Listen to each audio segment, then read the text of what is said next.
Hey everyone, welcome to part 2 of our guide on the new bow sets. In the previous video we covered ice, thunder, and fire. Link in the top right if you're looking for those. In this video we'll be covering the water and the dragon bows. But first, intro. Hello there, I'm JinJinx. And I'm Tuna.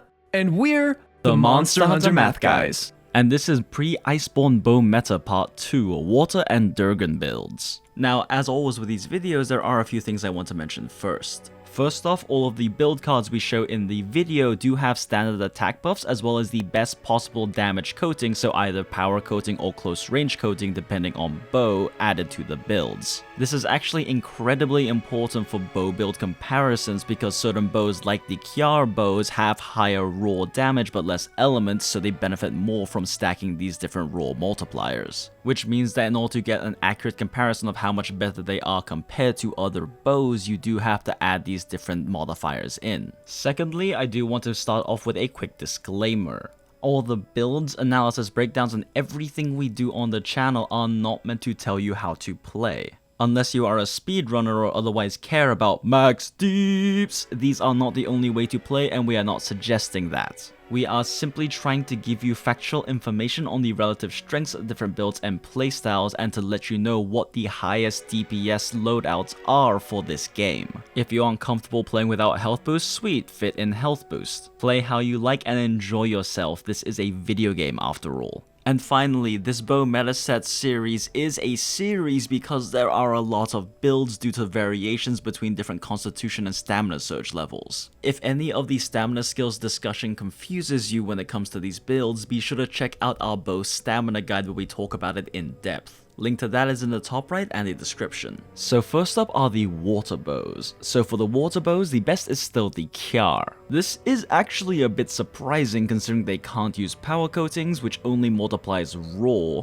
And if you recall from our previous videos, the primary advantage of Kjarr bows is higher EFR. However, the Kjarr water is still the best even when you take into consideration the lower elemental damage. Here we have the Constitution 3 version with 2 Stam Surge. If you want to have 3 Stam Surge, you can trade a crit boost echo for it.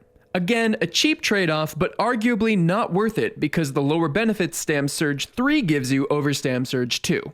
Now, if you only want Surge 1, you can run this set instead. This particular set on screen is the version that gives you the highest defense. Similar to the other Kjarr weapons, there are simply a lot of variations of the different possible combinations to get the same skills. And if you're allergic to Stamina Surge, you can sub out the deco for a 3rd level of crit boost. Personally, we think this is absolutely not worth it. Surge is very valuable for DPS uptime, but to each their own.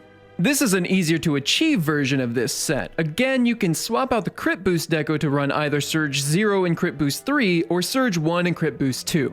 Surge 1 is a lot more valuable in our opinion, and is what most speedrunners will opt for, but the choice is there. If you opt to run Cons 1, you have some Surge level options as well. This Surge 2 set gets to run an extra level of crit boost and 3 more levels of attack boost, which translates to roughly 2 to 3 more damage per arrow with no Surge levels lost. If you want to run Surge 1, you can ditch 1 Surge deco for a crit boost for another roughly 1 damage per arrow at max charge. On the other hand, running Surge 3 requires you to lose 2 levels of crit boost. Again, a lot of variance to this build, so this one is the highest defense possible option out of all of them. Now, while both the Constitution 3 and Constitution 1 versions both don't get to run any crit boost if you want Stamina Surge 3, you do get to run 3 more levels of attack boost for the lower Constitution trade-off. Neato. And this here is the easier to achieve version. It requires a few less rare decos and less gamma armor pieces. Overall though, we don't think that the damage trade-offs are worth it for Stamina Surge 3.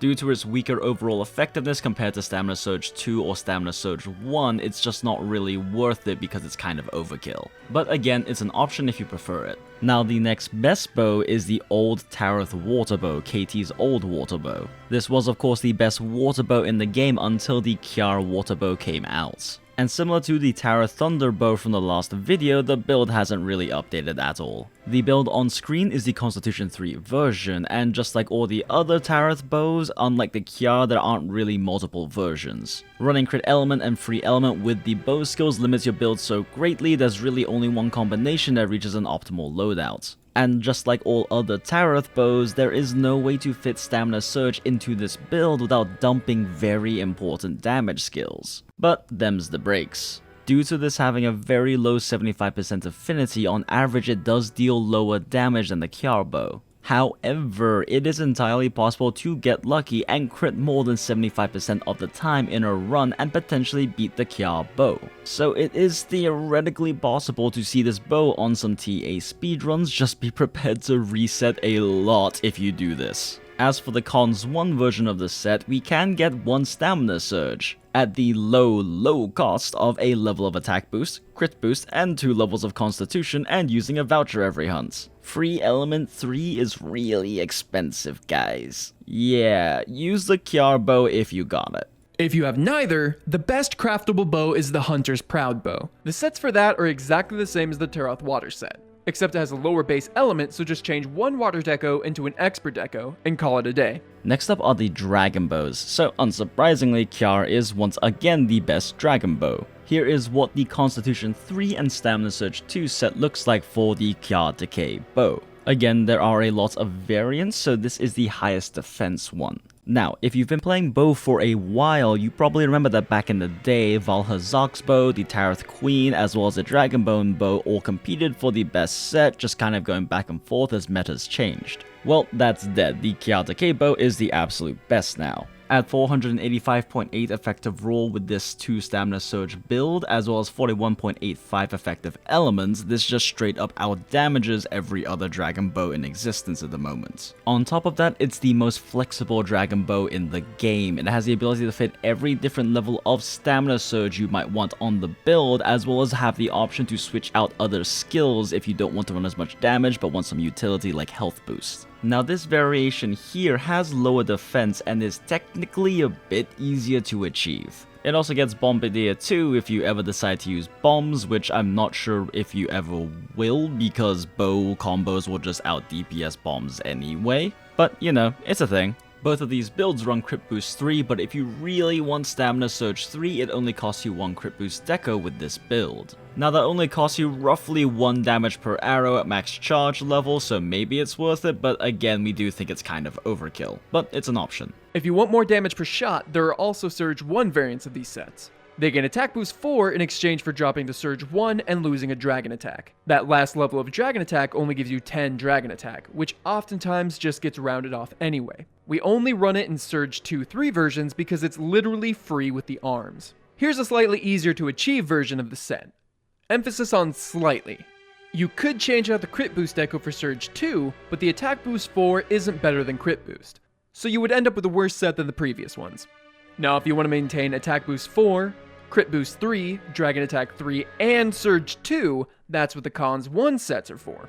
Not much else to say besides that. You get everything you need for the cost of 1 voucher. Very nice, Sue. And here is a slightly easier to achieve version of that build. Again, emphasis on slightly. It replaces the Teogama helm with a Gala head, which is technically easier to get because you didn't have to fight an Arc-Tempered monster to get it, we guess. On either of these, you can trade out a Stamina Surge deco for a Crit Boost deco if you'd like. We still think the Stamina Surge 3 is overkill, but it's not very expensive at least. And compared to the Constitution 3 version of the Stamina Surge 3 sets for the Kjarr Decay bow, you do gain Attack Boost 4, so it's a little more damage per arrow. We do want to stress here, the only reason we're even talking about Crit Boost or Attack Boost 4 here is because we've already maxed out our element and our affinity. Bow is the most elemental damage focused weapon in the game next to elemental ammo on bowguns. Your elemental attack plus crit element plus maxing your affinity is your first priority, much more important than getting more raw damage through things like crit boost or attack boost. These two skills only affect the raw portions of your damage, while on the other hand, affinity affects both the elemental and the raw damage due to crit element being present, and elemental attack is just simply much higher return on investment for damage per point spent in your build, at least until you hit the cap for elemental damage for your particular bow, in this case 3. Now, as for the second best dragon bow, that's where it starts getting confusing.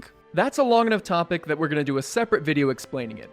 It'll cover some things about damage and matchup comparisons, as well as explaining some things that'll be very important for bow when Iceborne comes out. While the bow changes are tentative in beta, they heavily suggest that we're going to have to take a look at how elements interact with bow in the future. So we'll be talking about all of that in the next video. Otherwise, that's all we got for you on this video, guys. Thank you as always for checking out the video. If you enjoyed the builds, or you learned something new, or you have any questions, be sure to like the video and let us know in the comment below what your question is. We do try our best to read all the comments we can. As always, a huge thank you to Honey over at honeyhunterworld.com for creating and maintaining the tools we use to make our sets. And a gigantic thank you to Alessia. She is one of the moderators and speedrunners over at our Discord server. She provided the background footage for this entire video. Link to her channel in the top right and the description. Be sure to check her out if you really want to see what optimal bow play looks like. And if you'd like to find some like-minded hunters to hunt with, or come chat about bow, or just come chat in general, be sure to check out our Discord server, the Mathalos Nest. We also do have a Twitter where we post updates about videos as well as just other things that interest us. And be sure to check out Tuna on Twitch, where he does stream Monster Hunter World and a bunch of different games almost every single day. And of course, if you'd like to help support us directly with creating these highly researched videos for you guys, be sure to check out our Patreon. And an especially big thank you to MC Persona, Foray, Yoshi Cho, David Sternberg, XCLK07, Haika, Milky Powder, David Zhu Sinclair, Warren Kios, Hensatsuken, Wed Manticore, Dr. Awesome Farts, Litha Bowley, Bram Orsel, Anti-Spartan, Lightweight, PB Livingston, Jordan Petit, Skylar Yang, Checkleman, Lupin, Mongus, Kumiko, Triple Agent, Alan O'Dom, Baguette, Zimv, Billy Barthol, Magister Obscura, Jamie, and every single one of you who supports us on Patreon. Seriously, without you guys, it would not be financially feasible for us to make the styles of videos that we do. Heavily research content-dense videos are not the best way to do YouTube, and you guys help save us from having to do clickbait-style videos. We are looking to grow and of course make this our full-time jobs, and your support on Patreon really does mean the world to us. So thank you again. Now, I do have a Jinx's Musing coming out talking about the other Dragon Bow builds, as well as what the tentative Iceborne beta changes to bow potentially mean for bow builds in the future. So be sure to subscribe and hit the notification bell if you'd like to know as soon as that video comes out. Happy hunting, hunters. We'll see you guys on the next one. Bye!